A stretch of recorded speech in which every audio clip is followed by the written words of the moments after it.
Terima kasih Tuhan Yesus. Terima kasih buat kehadiran Tuhan di tengah-tengah kami. Mari bawa kami lebih dalam tenggelam dalam sungai pengurapan-Mu. Bawa kami semakin mengenal pribadi-Mu dengan benar. Urapi hamba-Mu, urapi setiap umat-Mu yang datang ibadah di tempat ini saat pagi ini. Biarlah Roh Tuhan mencelikkan mata iman rohani kami, sampai kami boleh melihat keajaiban, kehidupan, kuasa dari kebenaran firman-Mu. Terima kasih Tuhan, kami siap diberkati, terlebih kami siap hidup kami diubahkan oleh kuat kuasa firman Tuhan. Mari yang percaya sama-sama kita katakan amin. Silakan duduk, tepuk tangan yang meriah buat Tuhan Yesus. Puji Tuhan, pertama saya mengucapkan terima kasih kepada Tuhan Yesus, kepada Ibu Gembala, Ibu Eli. Terima kasih buat kepercayaan untuk pagi ini bisa berbagi, sharing pengajaran firman Tuhan dengan saudara semua. Sudah siap diberkati dengan firman Tuhan? Puji Tuhan. Nah, pagi ini saya akan berbagi dengan saudara satu tema pengajaran firman Tuhan yang saya berikan judul Mengenal Tuhan dengan Benar, ya. Atau lebih tepatnya begini, mengenal pribadi Tuhan dengan benar. Mari kita akan sama-sama membaca ayatnya dalam Yohanes pasal 17. Saya akan mengajak kita sama-sama baca pada ayatnya yang ketiga, ya. Yohanes 17, kita akan sama-sama baca di ayatnya yang ketiga. Siap baca firman Tuhan bersama-sama? Kita baca dengan keras, ya. 1, 2, dan 3.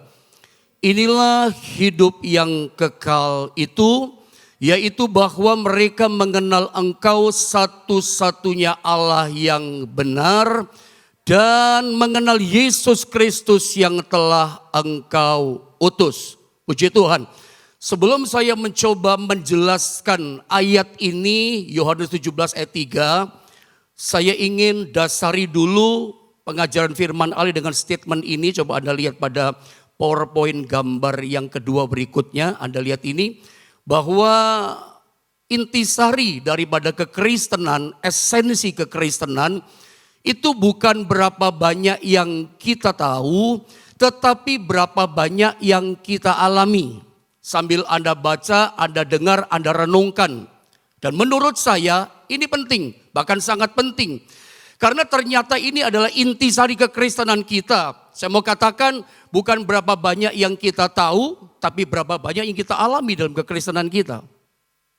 Menurut pandangan saya nih, ya, menurut penilaian saya, bahwa kekristenan hari-hari ini saya menilai itu meleset dari sasaran yang sebenarnya. Kenapa saya katakan bahwa kekristenan hari-hari ini meleset dari sasaran sebenarnya?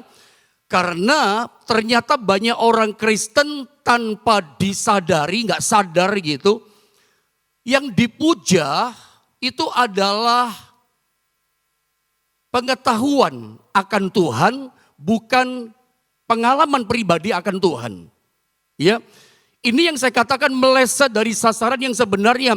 Banyak orang Kristen nggak sadar yang dia kejar ini salah loh. Banyak orang nggak sadar yang dia kejar ini. Pengetahuan akan Tuhan bukan mengalami pribadinya, sehingga hasilnya apa? Orang tidak sadar, sehingga pertumbuhan dia bukan bertumbuh mengalami pribadi Tuhan, tapi bertumbuh hanya tahu tentang Tuhan. Dia tahu Tuhan itu baik, Tuhan itu setia, Tuhan itu El Shaddai, Tuhan itu adalah Tuhan yang tak terbatas kuasanya, semua dia tahu. Tapi ketika Anda tanya, kamu sudah mengalami tak kuasa Tuhan? Kamu sudah mengalami kah Tuhan sebagai Bapa yang setia dalam hidupmu? Belum. Ini yang saya katakan bahwa tanpa kita sadari bahwa banyak hidup kekristenan kita meleset dari sasaran yang sebenarnya. Saya mencoba ingin meluruskan yang kita kejar jangan yang salah. Ada banyak orang Kristen yang dipujakan itu, yang dipuja apa? Saya tahu tentang Tuhan. Yang bertumbuh adalah pengetahuannya tentang Tuhan. Yang bertumbuh bukan pada pengalaman pribadinya dengan Tuhan. Ibu Melan tadi, dia bersaksi, dia ngalami Tuhan. Bagaimana sakit kanker, divonis 6 bulan ya Bu Melan ya. Maksudnya stadiumnya 4 kali itu ya. Akhir. Ngalami kesembuhan. Biasanya dokter dengan ilmu onkologinya itu bisa memprediksi. Dan itu akurat ya. 6 bulan. Biasanya 6 bulan. Bisa kurang, bisa lebih cepat, bisa lebih lama. Tapi gak jauh-jauh antara 6 bulan. Jadi saya mau berkata itu memang ngalami pribadi Tuhan itu mujizat Tuhan yang luar biasa. Ada bisa beri tepuk tangan yang meriah buat Tuhan Yesus. Saya coba ingin sampaikan sama saudara hal yang ini penting. Yang kita kejar, yang kita puja bukan pengetahuan tentang Tuhan. Alami pribadinya. Ini kita berada pada 31 Januari ya. Hari terakhir di bulan pertama. Besok kita sudah masuk di bulan kedua loh. Februari. Saya rindu. Saya ingin melepaskan satu pesan firman Tuhan kepada Anda. Kiranya di tahun 2023 setiap pribadi kita tanpa kecuali. Kita di tahun ini boleh mengalami kuasa pribadi Tuhan. Amin saudara. Nah saya coba ingin jelaskan Yohanes 17 ayat 3 ini sama saudara. Coba sekali lagi next gambar berikutnya. Kita lihat gambar berikutnya. Yohanes 17 ayat tadi ya. Ikuti gambar saya. Yohanes 17 ayat 3. Saya baca ulang, perhatikan di depan ini saudara ya. Saya mau terangkan ayat ini. Inilah hidup yang kekal itu. Apa hidup kekal? Yaitu kata Yesus. Bahwa mereka mengenal engkau satu-satunya Allah yang benar. Dan mengenal Yesus Kristus yang telah engkau utus. Saudara seharusnya lewat ayat Yohanes 17 ayat 3 ini. Ayat ini seharusnya membongkar gitu menurut saya. Pemahaman kita yang selama ini meleset dari sasaran tentang definisi arti daripada hidup yang kekal. Kenapa saya katakan begitu? Karena setahu saya biasanya kita rata-rata orang Kristen ketika kita mendengar kata hidup yang kekal, di pikiran kita apa? Kalau saya coba sodorkan kata hidup kekal sama saudara, maka pengertian saudara tentang hidup kekal itu apa? Biasanya 90% akan berkata gini, Pak Pendeta, hidup kekal itu adalah nanti kalau kita mati, lalu kita tinggal di mana saudara? Di sorga selama-lamanya dengan Tuhan. Setahu saya itu. Ada banyak orang Kristen pemahamannya hidup kekal itu. Saya bukan sedang berkata itu salah. Karena para orang tua rohani kita juga mengajari itu, saya katakan itu benar 100%. Tapi bukan hanya terbatas itu loh. Selalu kalau kita berkata hidup kekal itu ya Pak Pendeta pokoknya tinggal selama-lamanya di sorga bahagia dengan Tuhan. Saya katakan benar. Tapi mari kita lihat sekali lagi definisi versinya Tuhan Yesus tentang apa itu arti hidup yang kekal. Bahwa ternyata hidup kekal itu bukan tinggal selama-lamanya di surga dengan Tuhan. Bukan cuma itu maksud saya. Apa sih menurut versi definisinya Yesus tentang hidup kekal? Ayat ini berkata begini, munculkan saya baca ulang. Yesus yang berkata, mari kita lihat ya tentang definisi arti hidup kekal menurut versinya Tuhan kita, Yesus kita. Apa definisinya? Yesus berkata begini, inilah hidup yang kekal itu. Ini Yesus langsung mengajar. Apa hidup kekal menurut artinya Tuhan? Hidup kekal itu adalah yaitu bahwa mereka dikatakan mengenal engkau satu-satunya Allah yang benar dan mengenal Yesus Kristus yang telah engkau utus. Jadi saya simpulkan, menurut definisi versinya Tuhan Yesus, apa arti hidup kekal? Menurut Yesus, hidup kekal itu adalah ketika kita hidup di dunia, itu adalah kesempatan buat setiap pribadi kita untuk mengenal pribadi Tuhan dengan benar. Katakan amin. Saya ulang ya, saya ulang sekali lagi. Apa sih kata Yesus tentang hidup kekal? Hidup kekal menurut Yesus itu adalah ketika kita tinggal di dunia ini, itu adalah kesempatan emas buat kita. Kesempatan untuk apa? Untuk mengenal Tuhan, pribadi Tuhan, itu dengan benar. Itu arti hidup kekal. Makanya saya mau katakan sama saudara, Banyak orang Kristen, saya katakan coba next lihat, banyak orang percaya nggak bisa bedakan gitu ya. Tidak tahu membedakan, coba ikuti gambar saya berikutnya. Bertumbuh dalam pengetahuan akan Tuhan atau bertumbuh dalam pengenalan akan pribadi Tuhan. Banyak orang bingung. Ya, kan Yesus katakan hidup kekal itu adalah kesempatan kita mengenal pribadinya dengan benar. Sementara banyak di antara kita yang kita puja, yang kita kejar, ya itu adalah yang penting tahu tentang Tuhan. Padahal Yesus katakan itu kesempatan kita hidup adalah harus mengenal Dia dengan benar gitu. Makanya banyak orang gak bisa bedakan gitu ya. Antara bertumbuh dalam pengetahuan akan Tuhan dengan bertumbuh dalam pengenalan akan pribadinya. Banyak orang itu rata-rata kalau dikatakan tahu akan Tuhan, oh tahu saya. Tapi ngalami gak? Kalau kita bicara mengenal pribadi Tuhan. Nah sekarang saya mulai masuk ini saudara ya. Kalau Anda itu ingin tahu tentang pribadi Tuhan itu gampang ya. Itu otomatis sih menurut saya. Jadi kalau kita orang Kristen pengen tahu siapa Tuhan, sederhana, rajinlah ibadah. Kalau Anda 1 tahun setiap Selasa Anda datang ibadah seperti ini, berarti 52 Selasa ada hadir. Itu otomatis, automatically pengetahuan saudara makin bertumbuh tentang Tuhan. Otomatis Anda tahu siapa Tuhan. Tadinya ketika Anda percaya pada Yesus, Anda nggak tahu siapa Yesus, nggak ngerti kekristenan. Tuhan setia nggak tahu. Tuhan penolong yang tak terbatas kuasanya Anda nggak ngerti. Tapi dengan hari Selasa terus Anda datang. Bahkan di YouTube-nya Ibu Eli, Instagram, kadang saya juga masuk ke situ ikut ibadah. Kalau Anda ikut ibadah di situ, otomatis loh. Yang tadinya Anda nggak tahu, itu dibukakan Anda menjadi tahu. Atau kalau Anda begini, saran saya, kalau memang Anda rindu makin tahu tentang siapa Tuhan, gampang. Gampangnya bagaimana? Sekolahlah Alkitab kayak saya. Nanti pasti Anda dijamin tahu tentang siapa Tuhan lebih dalam. Tapi cuma tahu. Padahal targetnya Tuhan dalam kehidupan kita. Anda bukan sekedar hanya tahu tentang Tuhan, tapi Anda harus mengenal pribadinya dengan benar. Mengenal pribadi Tuhan dengan benar itu bagaimana Pak Pendeta? Mengenal itu bagaimana? Selama saya ikut Tuhan, melayani Tuhan, mengabdikan hidup saya pada Tuhan. Saya itu punya rumus. Anda next lihat berikutnya. Rumus tentang pengenalan akan pribadi Tuhan. Apa rumus pengenalan akan pribadi Tuhan?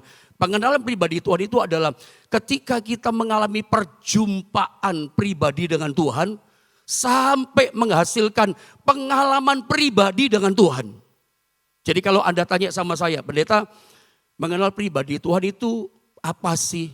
Mengenal pribadi Tuhan itu tidak ada cara lain. Anda harus sampai mengalami perjumpaan dengan Tuhan. Katakan amin. Nah perjumpaan dengan Tuhan itu sampai menghasilkan, membuat Anda mengalami pengalaman pribadinya. Jadi Anda nggak cukup hanya tahu tentang, oh Tuhan hebat. Tuhan itu Yehova Jireh loh Pak Yohanes. Saya mau tanya sama saudara, Anda sudah atau belum mengalami Dia sebagai Yehova Jireh? Ketika Anda susah, ketika Anda menderita dalam kehidupan saudara, Anda ini sudah mengalami Dia sebagai Yehova Jireh atau belum? Itu loh yang penting. Karena saya mau kasih tahu pada saudara, kalau Anda ini cuma tahu tentang Tuhan, tidak mengalami Tuhan, Anda jadi orang Kristen yang lemah, mudah frustasi.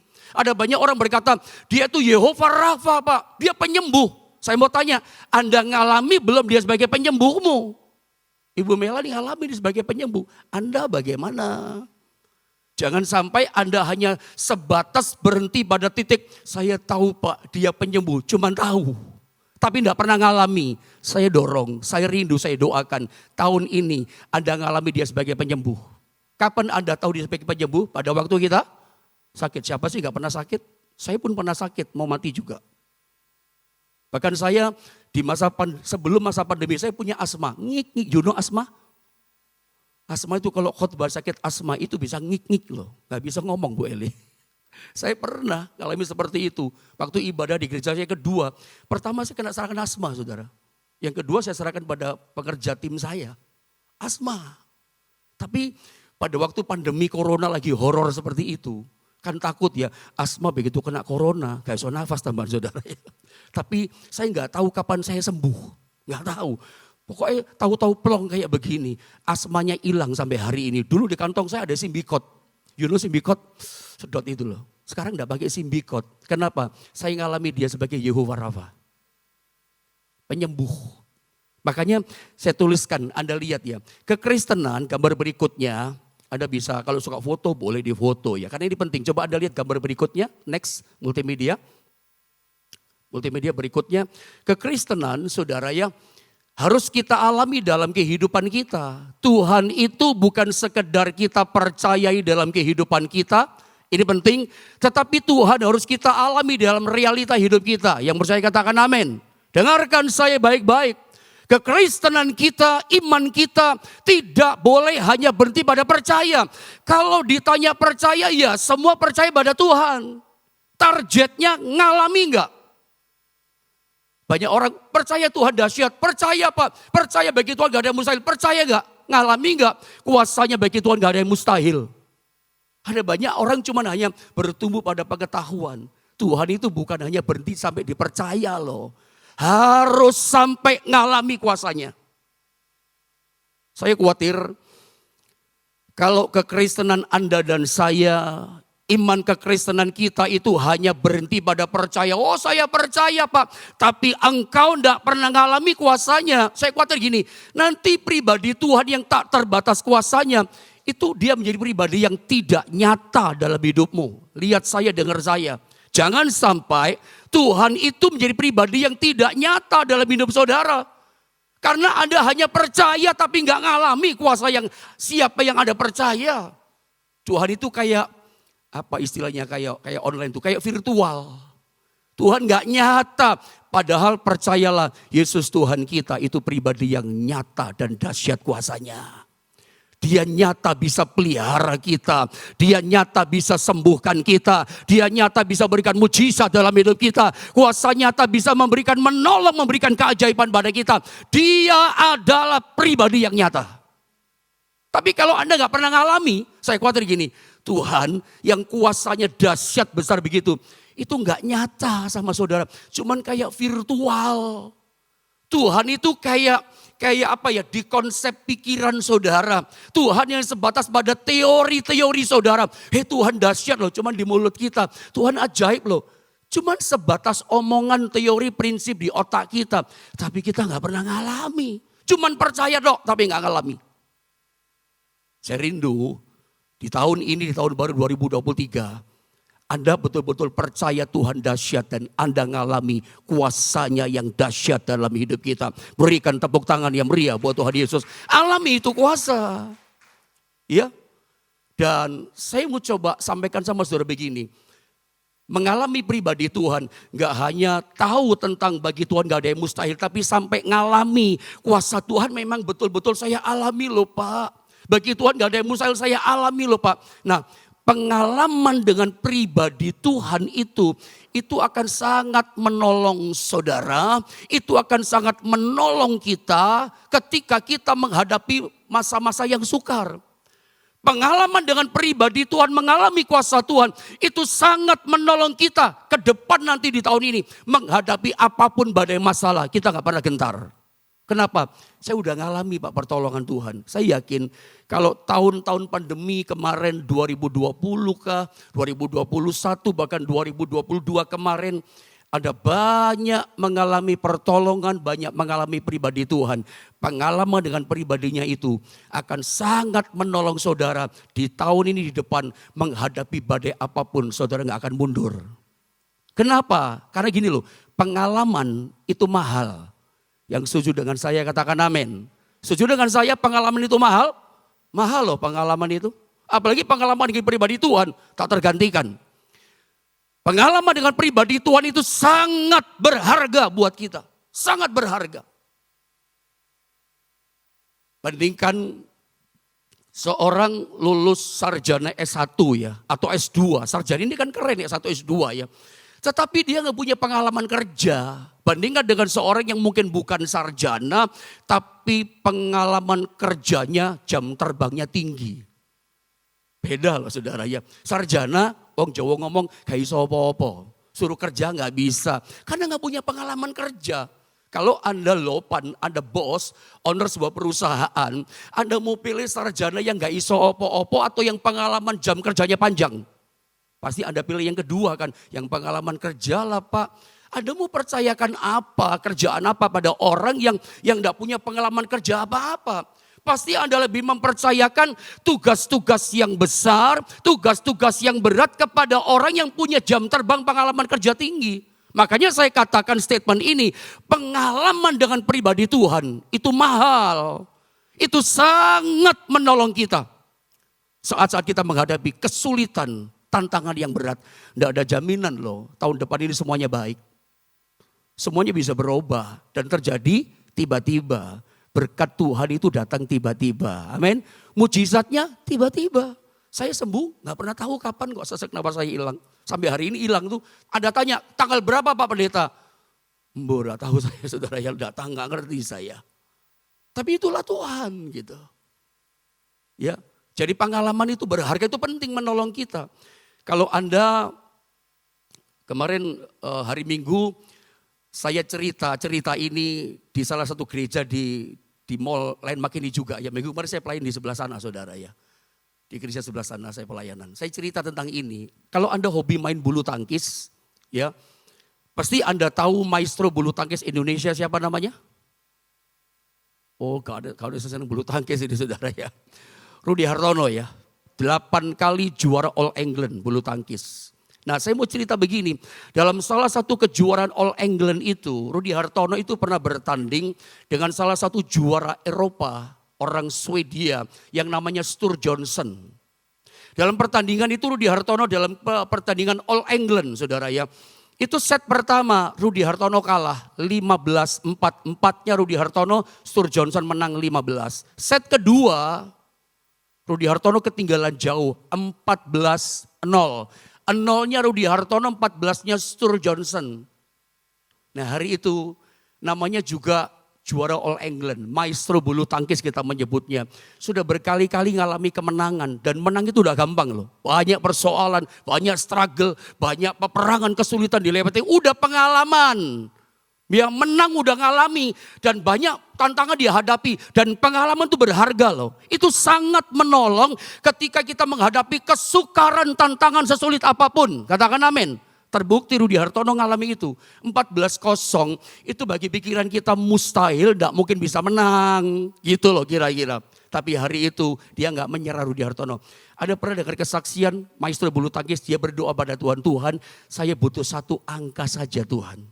Shuttlecock pindah ke dia. 1 angka ya Tuhan, dia serve. Akhirnya 1-14. Serve lagi 2-14. Sampai pada menit kemudian 14 sama. Dan set kedua saya singkatkan yang menang Rudy Hartono 17-14. Rasanya mustahil kan. Dan set ketiganya pemenangnya Rudy Hartono. Berapa skornya? 15-0. Anda bayangkan. Saya cerita saja rasanya gak mungkin. Tapi kenyataannya menang maestro bulu tangkis Rudy Hartono. Sulit. Kok bisa menang? Pengalaman. Bilang sama-sama saya, pengalaman. Mengalami pribadi Tuhan itu berharga. Ya, makanya Anda gak cukup. Tuhan kita bukan yang Tuhan yang hanya gak cukup hanya percaya. Loh kalau percaya semua percaya. Orang Kristen pada umumnya ditanya, kamu percaya gak Tuhan Yesus Tuhan? Oh saya percaya Pak, tapi dia ngalami gak? Kebanyakan Anda ngalami. Tuhan itu enggak cukup hanya kita percaya, harus ngalami pribadinya. Ingat, rumus mengenal pribadi Tuhan adalah mengalami perjumpaan dia sampai kita mengalami proses mengalami kuasanya yang luar biasa. Kadang-kadang kita itu ya kalau mengalami masalah yang berat di depan kita itu takut. Karena enggak punya pengalaman dengan Tuhan. Nanti tahun ini aku diberkati enggak ya? Aku sembuh enggak ya? Takut kan kita?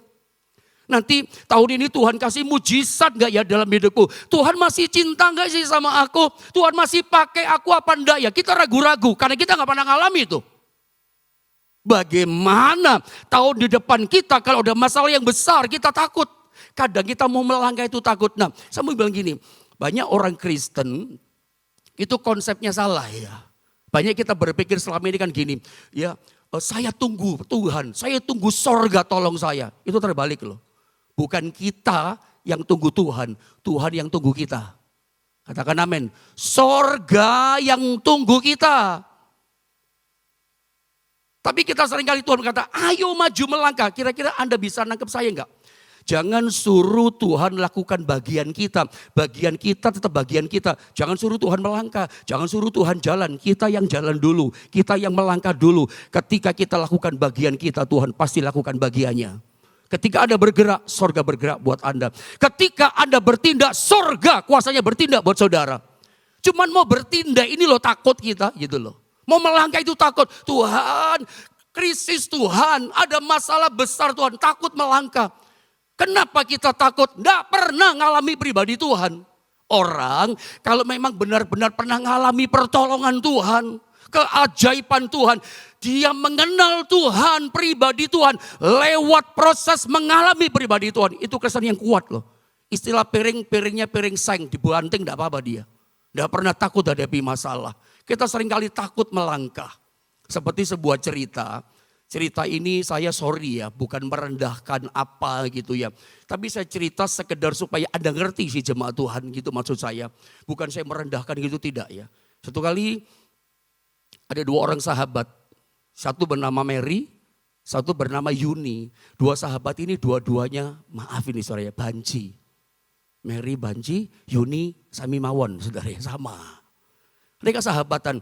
Satu kali si Mary ini janjian main ke rumahnya si Yuni. Udah janjian. Singkat kata saya potong, nyampe di depan rumah, dipencet belnya. Tet. Gak turun-turun si Yuni di lantai 2. Akhirnya iseng si Mary dorong itu pagar, saudara ya. Ternyata terbuka, rupanya sengaja gak dikunci sama si Yuni biar temannya langsung masuk gitu. Begitu dibuka pintunya, langsung ditutup crack gitu, begitu balik badan. Si Mary kaget, di depannya ada seekor anjing herder yang sangat besar, matanya melotot dan anjing herder yang tinggi besar itu menggeram. Tahu menggeram saudara? Gak usah ditirukan saudara ya. Menggeram sambil melotot, si Mary takut. Dia cepat angkat telepon pelan-pelan, dia telepon si Yuni. Yuni, ketakut.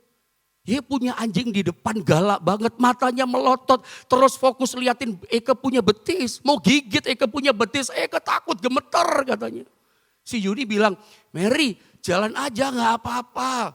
Herdernya jinak, jalan aja gak usah takut. Tapi dia geram terus matanya melotot, mau gigit Eke punya betis. Gak apa-apa Mary jalan aja, gak bahaya anjing itu jinak. Mary percaya. Dia masukkan handphone, dia jalan pelan-pelan kayak robot saudara ya. Apa yang terjadi? Bener. Anjingnya diem saudara ya. Tapi gak lama kemudian si Mary kaget saudara. Kenapa kaget? Anjing yang gonggong keras. Gonggongnya tahu bagaimana? Engguk. Anjingnya banci pisan saudara ya. Saya ini cuma cerita kepada Anda. Maksudnya begini loh. Mary itu takut kayak kita. Padahal gak apa-apa kan. Kayak kita kan, dia jalan sampai ke atas enggak digigit, memang ternyata engguk-engguk ini anjing saudara ya. Tapi kadang-kadang sama kayak kita gitu. Saya enggak tahu ya di depan ada masalah apa.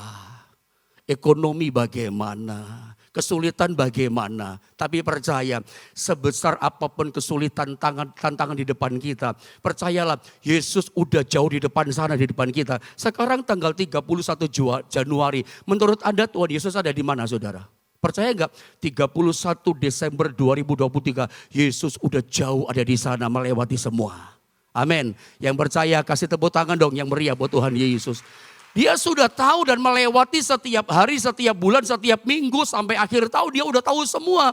Makanya istilah saya tadi bukan kita yang tunggu Tuhan, Tuhan tunggu kita. Ayo lu melangkah sini loh. Takut Tuhan, langkah aku beserta dengan kamu. Aku memberikan kemenangan kepadamu. Kekristenan bukan sekedar cuma tahu tentang Tuhan. Anda saya doakan sampai Anda ngalami kuasanya. Sampai Anda ngalami pertolongannya. Amin saudara.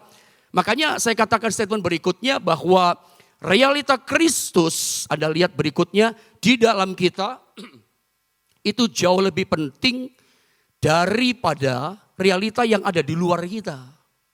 Anda ingat gak satu ayat dalam Kolose 1 ayat 27, Christ in you the hope of glory. Kristus yang ada di dalam kamu itu dia adalah pengharapan akan kemuliaan. Anda kalau bisa menghandle apa yang di dalam kita, tetap tenang, tetap percaya seperti pujian tadi. Percayalah, semua masalah di luar kita, kita pasti bisa handle. Tapi seringkali kita akan fokusnya sama yang di luar. Saya punya utang banyak Pak, kerjaan saya merosot, terjun bebas Pak, saya sakit Pak. Itu semua masalah fokus di luar. Nah seringkali kita terfokus sama di sana, gak terfokus sama di sini. Percayalah, ada Tuhan di dalam kita yang menyertai kita. Anda harus belajar untuk mengalami pribadi Tuhan. Dia bekerja dari dalam. Nah, makanya saya katakan dengan singkat berikutnya gambar. Ini yang membedakan next saudara ya. Kekristenan dengan agama.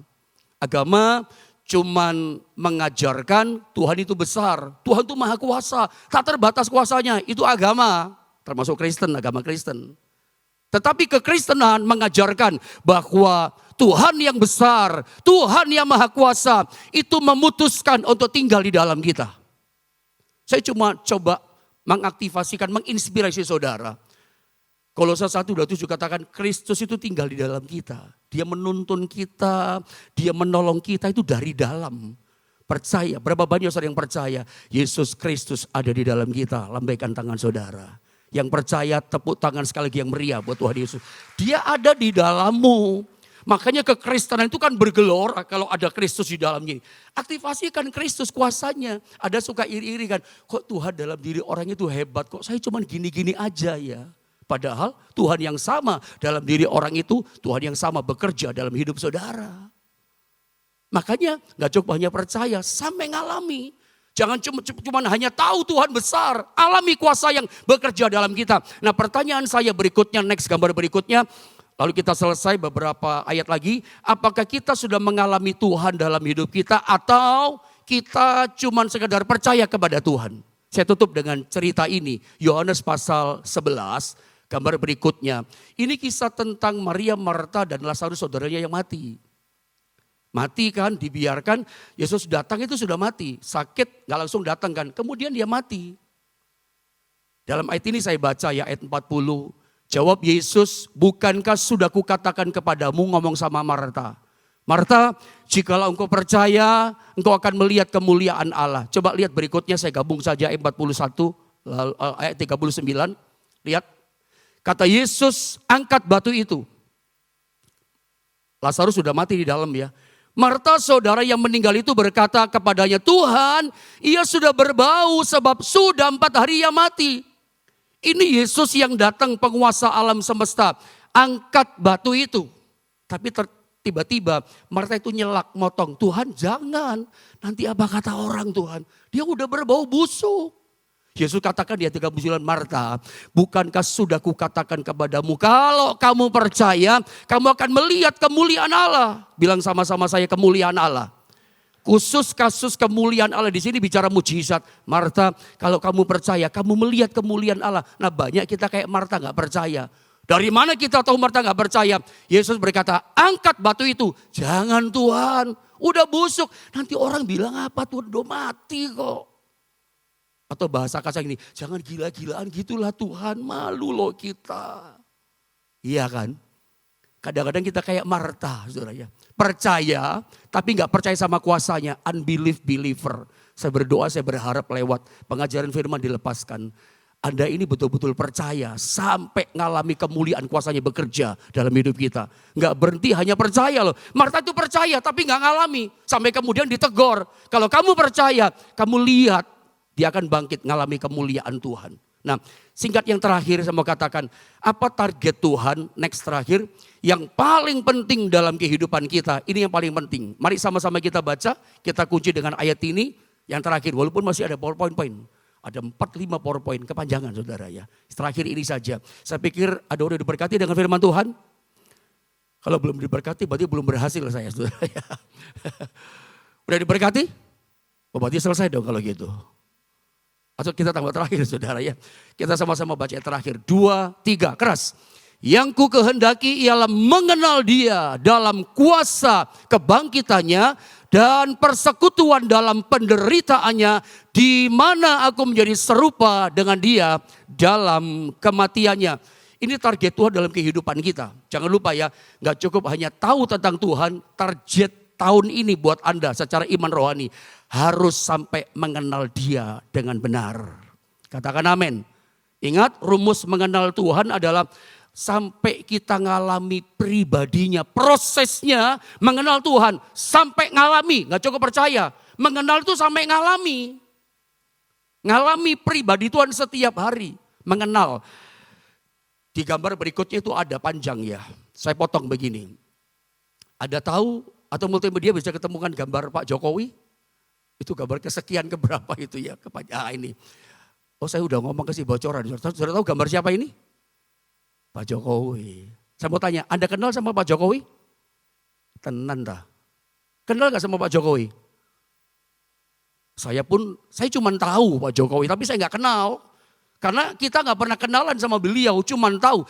Kenapa saya katakan saya tahu? Saya mengikuti karir politiknya beliau.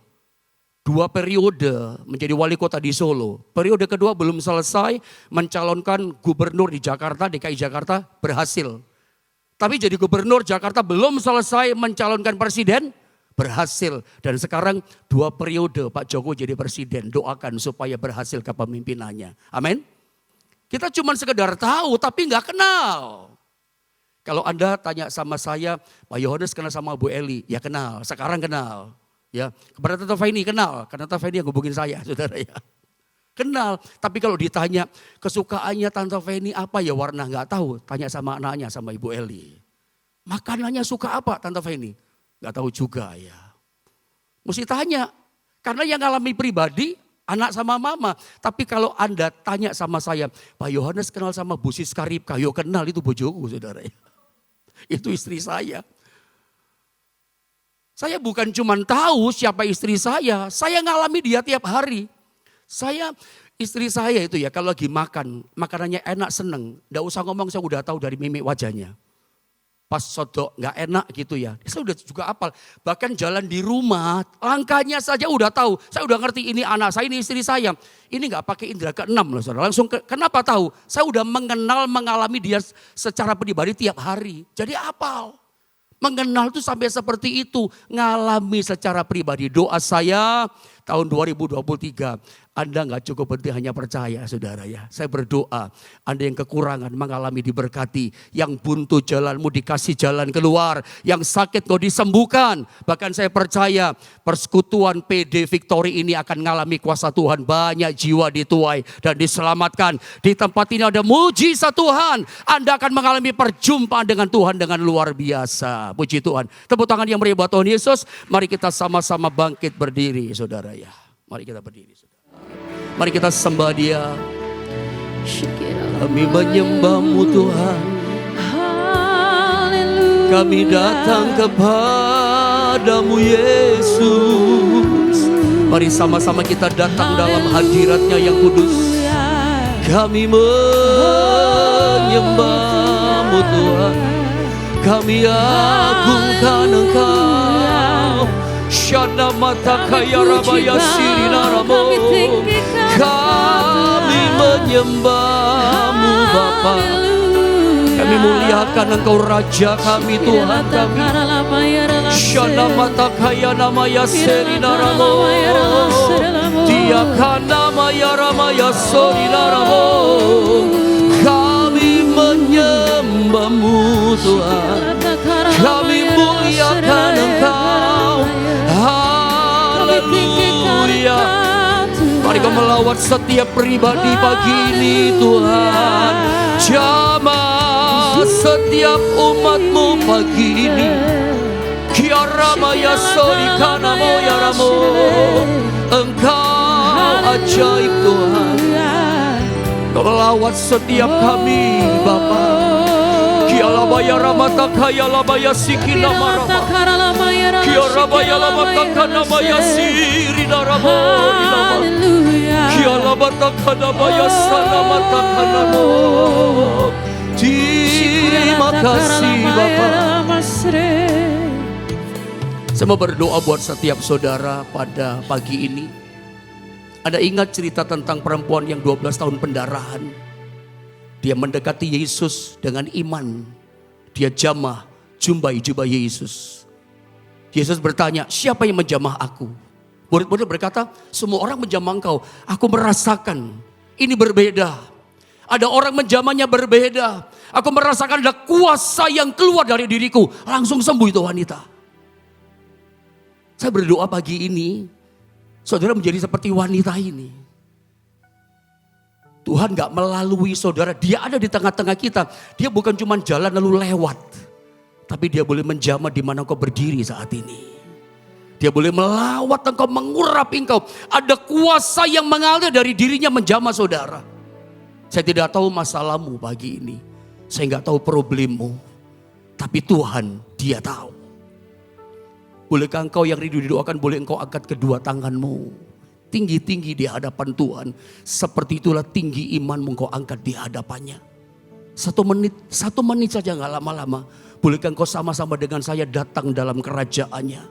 Menyembah dia. 1 menit. Saya mau berdoa buat saudara. Oramataka syekita kanama. Kianama ya lama ya shetika naramu. Kami menyembah. Kinamalaba ya sakata kana morina mataka shekina rama. Sherikana morina ramo. Mari mengalir kuasamu menjamah setiap pribadi. Jamah setiap umatmu, lawat setiap pribadi. Dari yang terdepan sampai yang terbelakang, aliri dengan kuasamu. Dalam nama Yesus mengalir urapanmu, mengalir kekuatanmu. Jamah setiap pribadi. Lawat setiap pribadi pagi ini. Hembuskan, alirkan kuasamu atas setiap kami. Mengalir pertolongan Tuhan, mengalir mujizat Tuhan, kelepasan, kemenangan, kesembuhan terjadi. Setiap beban-beban diangkat oleh Tuhan. Kuasamu menjamah setiap umatmu. Orang mata kaya sikina makalamaya. Lepaskan urapan kuasamu Tuhan. Sorak-sorai kemenangan terjadi dalam hidup setiap kami. Setiap keluarga rumah tangga dipulihkan oleh Tuhan.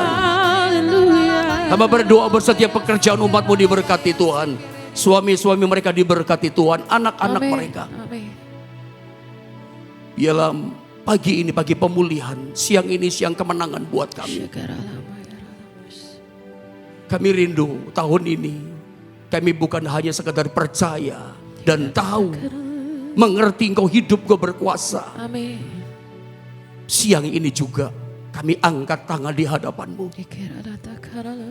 Setiap kami boleh mengalami kuasamu. Setiap pribadi kami boleh mengalami pribadimu dengan indah. Tutup matamu semua. Tidak ada seorang yang terlewatkan. Sekarang juga mengalami pribadi Tuhan. Sekarang juga mengalami sentuhan jamahan kuasa Tuhan. Terjadi kemenangan, jalan keluar, kesembuhan, pemulihan, keajaiban terjadi. Jamah setiap pribadi. Semakin bergelora roh kami Tuhan akan Engkau. Semakin kami cinta akan Engkau Tuhan. Haleluya, haleluya. Makasih Tuhan. Berkati setiap umatmu pagi ini. Berkati persekutuan doa Victory di tempat ini. Tahun 2023. Tahun di mana Tuhan akan membuka pintu-pintu yang dahsyat yang terbaik Tuhan nyatakan. Tahun kemajuan, tahun terobosan. Pengurapan Allah bekerja semakin dahsyat di tempat ini. Urapi hambamu, Ibu Aili dengan tim yang ada. Semakin diperbesar kapasitas pemakaian Allah. Di tahun ini akan mengalami percepatan yang ajaib. Amen. Ada wibawa otoritas Tuhan yang semakin dahsyat. Menjadi berkat bagi bangsa Indonesia. Menjadi berkat bahkan sampai kepada bangsa-bangsa di mancanegara. Baik penggembalaannya, persekutuan doa di tempat ini sampai ibadah-ibadah online-nya semakin luar biasa. Ada banyak jiwa yang diselamatkan, yang putus asa, putus harap bangkit kembali. Terima kasih Bapa. Berkati tempat ini, jadi tempat perjumpaan dengan Tuhan. Kami pulang membawa sesuatu pengalaman yang baru dengan Tuhan. Kami berkata puji Tuhan kau baik. Berkati bangsa dan negara kami.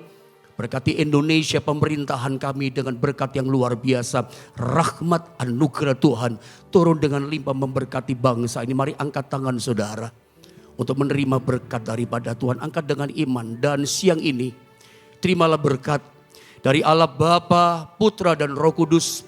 Itulah berkat yang berkelimpahan dari Tuhan Yesus Kristus. Sekarang turunlah memberkati rumah tangga saudara, pekerjaan saudara. Bahkan di tahun baru 2023, apa saja yang saudara rencanakan ke depan, Tuhan akan membuatnya berhasil. Diberkati dalam anugerah penyertaan Tuhan, dan berkat dilimpahkan oleh Allah mulai pagi ini, siang ini, bahkan sampai Maranatha, Tuhan Yesus datang kedua kali. Mari yang percaya sama-sama kita katakan. Amin.